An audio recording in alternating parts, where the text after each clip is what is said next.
Good evening, ladies and gentlemen, and welcome to Heti TV's foreign language news broadcast. My name is Peter Gardosh, and first, for the news in English.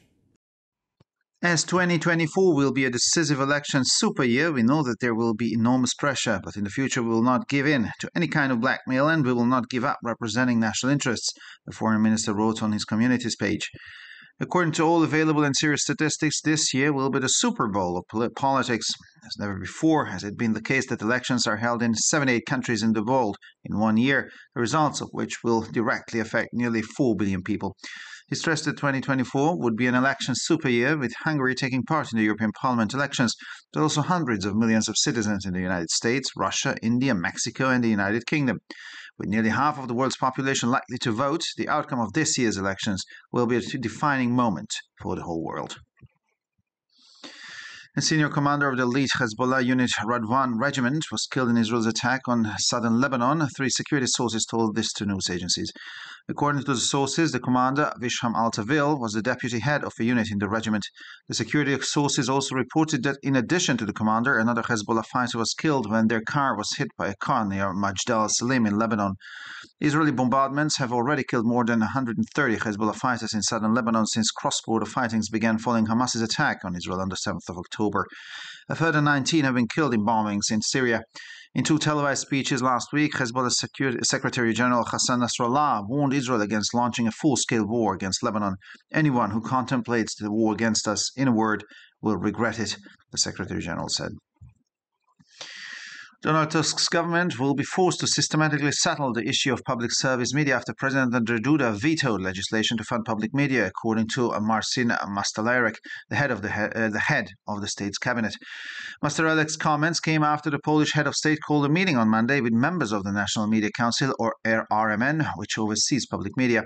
In the interview, the chief of cabinet said that Andrzej Duda vetoed a law at the end of December that allocated 3 billion zlotys, or 260 billion forints, to public television and radio.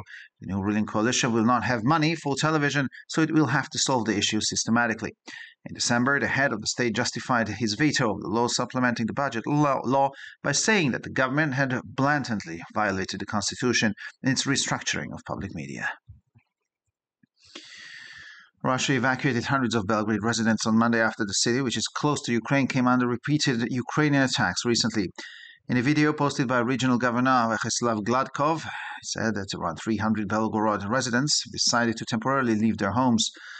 They are being housed in reception centers in the districts of Stary Oskol, Gubkin, and Korochansky, further from the border. On Friday, the governor proposed evacuating the residents who asked to be evacuated from Belgorod, which is the target of increasing Ukrainian artillery attacks. On the 30th of December, a Ukrainian attack killed 25 people in Belgorod. It was the highest number of civilian deaths on Russian soil since Moscow launched its offensive against a neighbor on the 24th of February 2022. And finally, for the weather, we can expect very cold and frosty weather in the evening. Tomorrow, calm and sunny skies are expected everywhere. The typical average temperatures in the morning will be -11 to -4 degrees Celsius and 0 to +2 degrees Celsius in the afternoon hours. For further news, please visit our websites at www.hetitv.com or breuerpress.com. Thank you for your attention. So much for the news in English. And now for the news in German.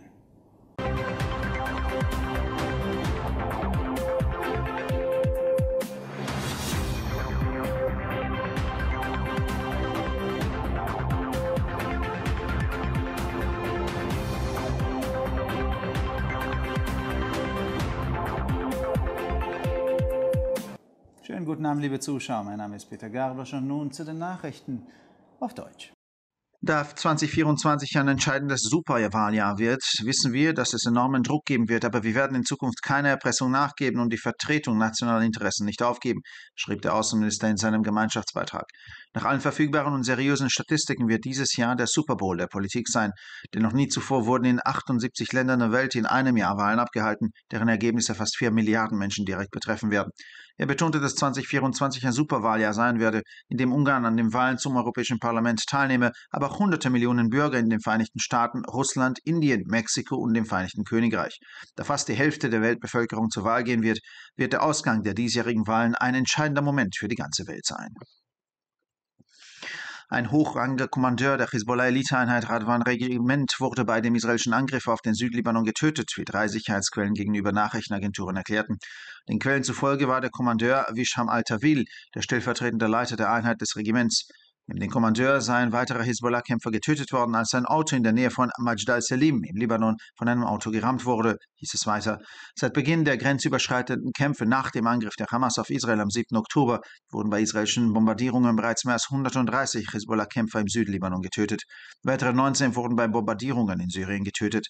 In 2 im Fernsehen übertragenen Reden warnte Hisbollah-Generalsekretär Hassan Nasrallah letzte Woche Israel vor einem umfassenden Krieg gegen den Libanon. Jeder, der einen Krieg gegen uns in Erwägung zieht, mit einem Wort, wird es bereuen, sagte der Generalsekretär. Die Regierung von Donald Tusk wird gezwungen sein, die Frage der öffentlich-rechtlichen Medien systematisch zu regeln, nachdem Präsident Andrzej Duda sein Veto gegen ein Gesetz zur Finanzierung der öffentlich-rechtlichen Medien eingelegt hat, so Marcin Mastalerek, der Kabinettschef des Staatsoberhauptes. Mastalerek äußerte sich, nachdem das polnische Staatsoberhaupt am Montag ein Treffen mit Mitgliedern des Nationalen Medienrates oder RMN einberufen hatte, der die öffentlichen Medien beaufsichtigt. In dem Interview sagte der Kabinettschef, dass die neue Regierungskoalition, nachdem Andrzej Duda Ende Dezember sein Veto gegen ein Gesetz eingeleitet hatte, das 3 Milliarden Zloty, um die 260 Milliarden Forint für das öffentlich-rechtliche Fernsehen und den Rundfunk vorsah, kein Geld für das Fernsehen haben wird, sodass sie das Problem systematisch lösen muss. Im Dezember begründete der Staatschef sein Veto gegen das Gesetz zur Ergänzung des Haushaltsgesetzes damit, dass die Regierung bei der Umstrukturierung der öffentlichen Medien eklatant gegen die Verfassung verstoßen habe. Russland hat am Montag Hunderte von Einwohnern Belgrads evakuiert, nachdem die an der Ukraine grenzende Stadt in jüngster Zeit wiederholt von der Ukraine angegriffen wurde. In einem vom Gouverneur der Region, Vyacheslav Gladkov, veröffentlichten Video erklärte er, rund 300 Einwohner von Belgorod hätten beschlossen, ihre Häuser vorübergehend zu verlassen. Sie werden in Aufnahmezentren in den Bezirken Stary Oskol, Gubkin und Korochanski untergebracht, die weiter von der Grenze entfernt liegen. Am Freitag schlug der Gouverneur vor, die Einwohner zu evakuieren, die darum gebeten hatten, aus Belgorod wegzuziehen, das zunehmend Ziel ukrainischer Artillerieangriffe ist. Am 30. Dezember wurden bei einem ukrainischen Angriff in Belgorod 25 Menschen getötet. Dies war die höchste Zahl ziviler Todesopfer auf russischem Boden, seit Moskau am 24. Februar 2022 seine Offensive gegen das Nachbarland startete. Und schließlich zum Wetter. Am Abend ist mit sehr kaltem und frostigem Wetter zu rechnen. Morgen wird überall ein ruhiger und sonniger Himmel erwartet. Typischen Durchschnittstemperaturen liegen am Morgen bei -11 bis -4 Grad Celsius und am Nachmittag bei 0 bis +2 Grad Celsius. Für weitere Nachrichten besichtigen Sie bitte unsere Webseiten www.hettitv.com sowie www.breuerpress.com.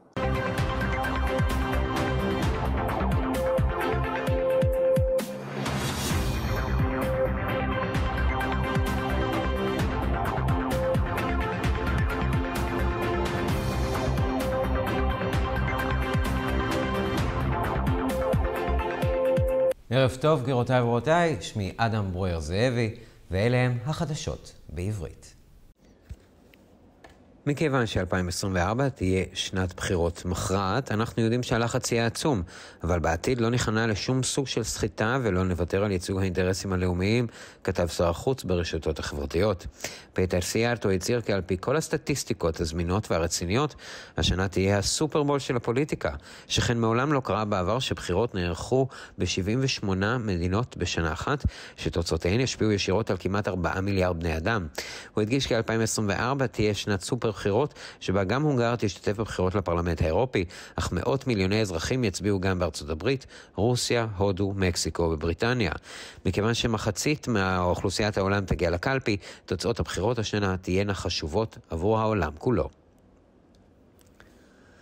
מפקד בכיר ביחידה המובחרת ביותר בחיזבאללה, גדוד רדוון, נהרג בהתקפה ישראלית בדרום לבנון, כך מסרו 3 מקורות ביטחוניים לסוכנויות הידיעות.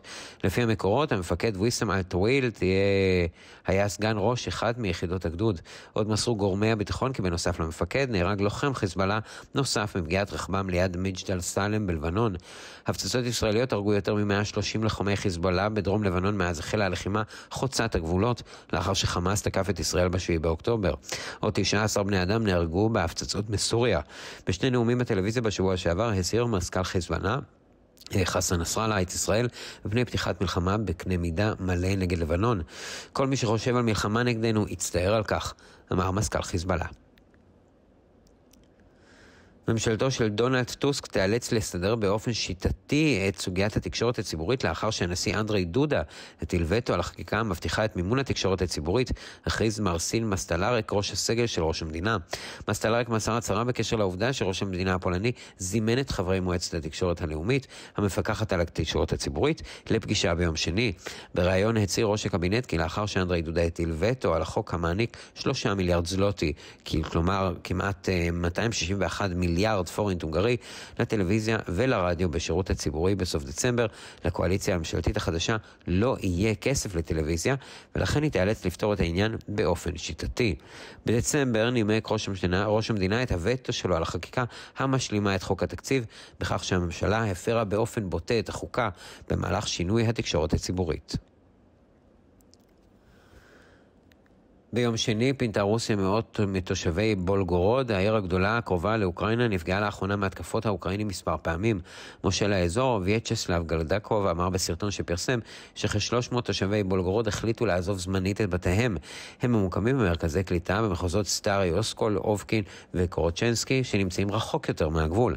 המושל הציע ביום שישי לפנות את התושבים המבקשים להתפנות מהאזור, המהווה יעד התקפות ארטילריה אוקראיניות. ב-30 בדצמבר, במתקפה האוקראינית, נהרגו 25 בני אדם בבלגורוד. זה היה מספר ההרוגים הגבוה ביותר של אזרחים על אדמת רוסיה מאז החלה מוסקבה במתקפה נגד שכנתה ב-24 בפברואר 2022. ולמזג האוויר, נוכל להתכונן למזג אוויר קר מאוד בערב. מחר צפוי מזג אוויר רגוע ושטוף שמש בכל מקום. הטמפרטורות חזויות להיות בין מינוס 11 ל-4 מעלות בבוקר ובין 0 ל-2 מעלות אחר הצהריים.